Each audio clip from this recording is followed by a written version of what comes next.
A very warm welcome, class 5th. I hope you all are safe and sound, and I also hope that you are not wasting your time during this lockdown period. Okay, children, here I am once again with the chapter Flying Together, and today we'll be doing the concluding part of it. That is part 3.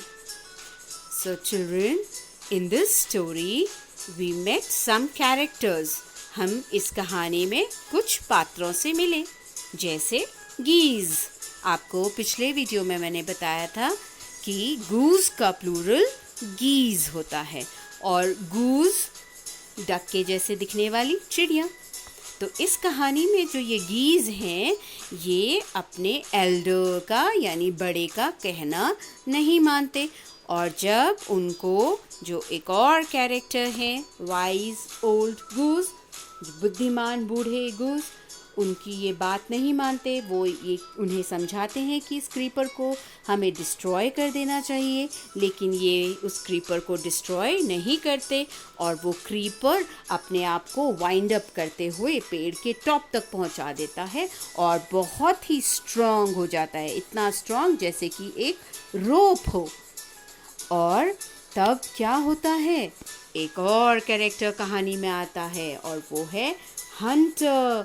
Hunter उसी creeper की मदद से, help से climb up कर लेता है tree में और नेट को वहाँ फैला देता है. इवनिंग टाइम में जब ये गीज फूड सर्च करके वापस आते हैं, तब नेट को नहीं देख पाते और उसमें फंस जाते हैं.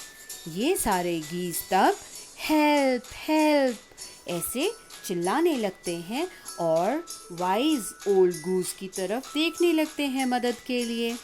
तो वाइज ओल्ड गूज क्या इनकी मदद कर पाता है? तो आइए देखें वो इन्हें क्या समझा रहे हैं.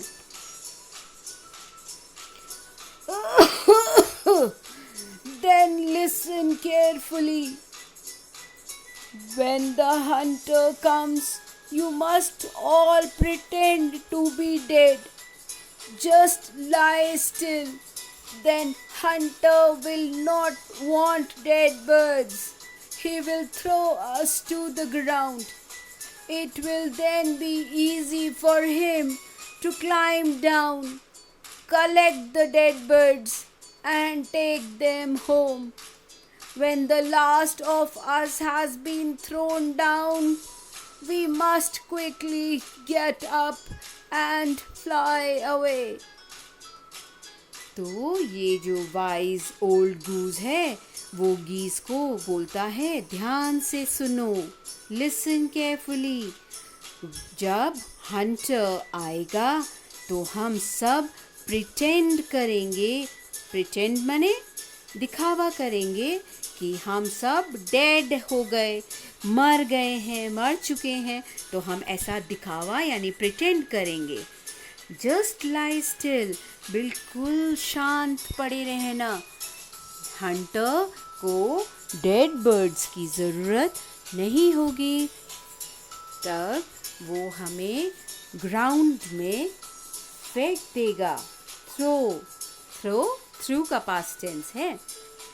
फिर जब वो हमें फेंक देगा तो वो आसानी से, उसे ये तो रहेगा ही नहीं कि ये उड़ जाएंगी, क्योंकि तब हम मर चुके होंगे उसके लिए.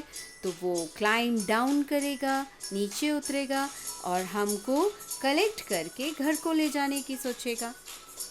उसी वक्त when the last of us had been thrown down, जब हम में से सबसे लास्ट वाले को वो नीचे गिराएगा, फेंकेगा, तब हम सब ने फटाक से यानी झटपट खड़े हो जाना है और फ्लाई कर लेना है. Fly away, will fly away, हमें उड़ जाना होगा.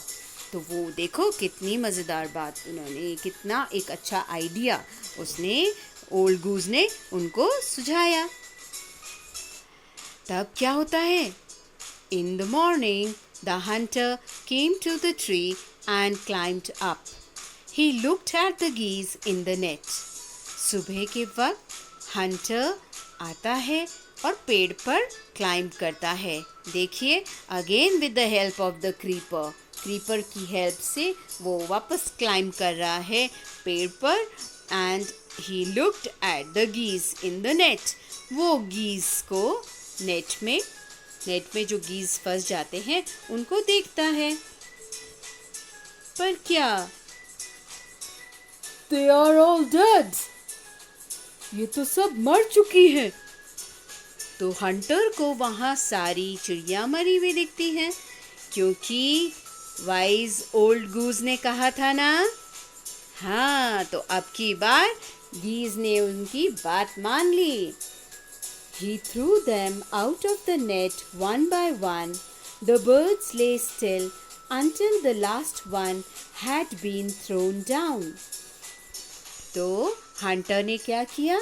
उसने नेट से एक एक करके उनको फेंकना शुरू किया ग्राउंड में। और जैसे कि आइडिया था, प्लान था कि उन्होंने वो नीचे गिरने पर डेड की प्रिटेंशन करनी है, डेड के जैसा दिखावा करना है। तो सारी की सारी बर्ड्स बिल्कुल स्टिल पड़ी रहीं। Then all at once they got up, flapped their wings and flew away. और जब जैसे ही लास्ट बर्ड उसने नीचे ग्राउंड में फेंकी, सारे के सारे उठे, उन्होंने अपने विंग्स फ्लैप किए। Flap means move wings up and down, ऊपर नीचे फड़फड़ाना पंखों को, और ऐसा करते हुए वो उड़ गए। The hunter was taken by surprise. From the top of the tree, he watched all the geese fly away. Hunter आश्चर्यचकित रह गया और ट्री के टॉप में से वो उन गीज को उड़ता हुआ सिर्फ देखता रह गया। सारे के सारे गीज, ओल्ड गूज, सब के सब उड़ जाते हैं। तो देखिए, अब की बार बुजुर्ग की यानी एल्डर्स की बात मानने से गीज हंटर के चुंगल से बच गए। So how was the story, children? Okay, so now you have to think and write. आपने सोचना है और लिखना है, क्योंकि मैंने आपके लिए 2 क्वेश्चन सिलेक्ट किए हैं। एक क्वेश्चन है, describe one incident when you got into trouble because you did not do your work on time.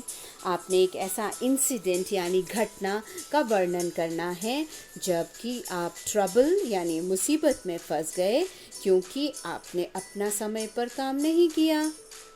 समय पर काम, होमवर्क नहीं करने से क्या कुछ हुआ आपके साथ? तो सोचिएगा और लिखिएगा। And ऐसे ही describe one incident when you got into trouble because you did not listen to your elders.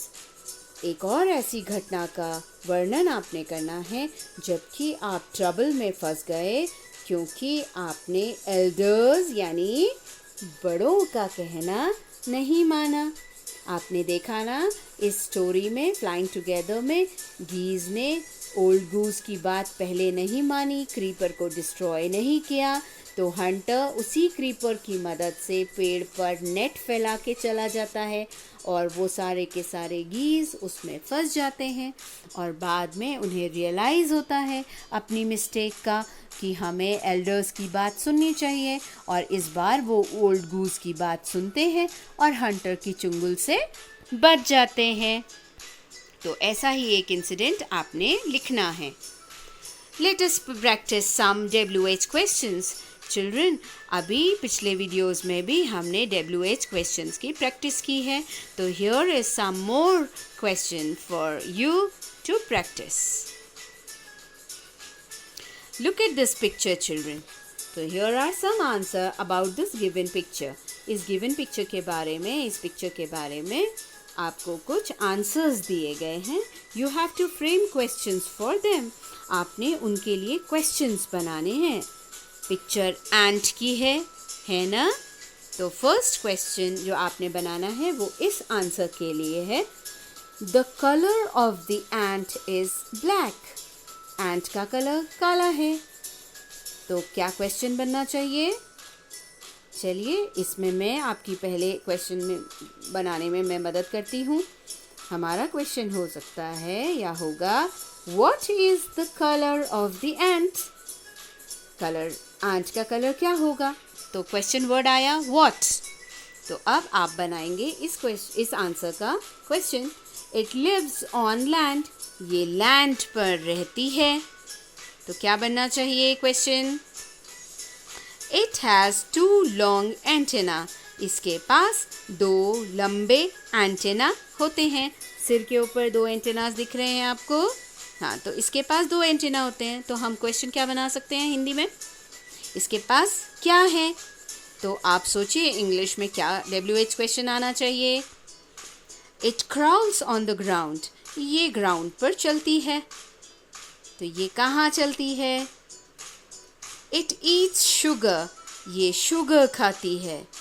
ये क्या खाती है? तो क्या के लिए क्या क्वेश्चन वर्ड होगा? Very good. So you frame questions for the answers.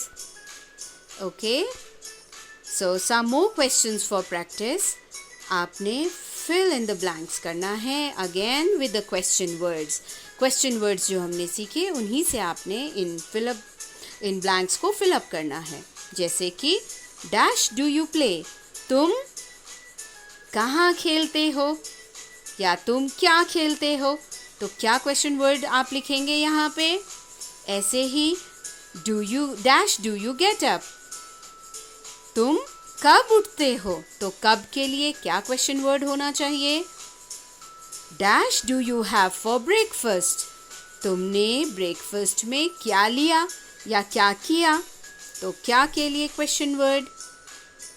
Dash do you go to school, तुम स्कूल कब जाते हो या क्यों जाते हो, दोनों हो सकते हैं। तो क्या वर्ड होगा उसमें question word? And last one is dash do you live, तुम कहाँ रहते हो। ये तो सबको पता है। तो बच्चों, ये कुछ क्वेश्चंस हैं प्रैक्टिस के लिए और इसमें हमने WH क्वेश्चंस की काफ़ी प्रैक्टिस की। So children, with this we come to the end of this chapter, and do remember this thing, children, together we can and together we will. Thank you.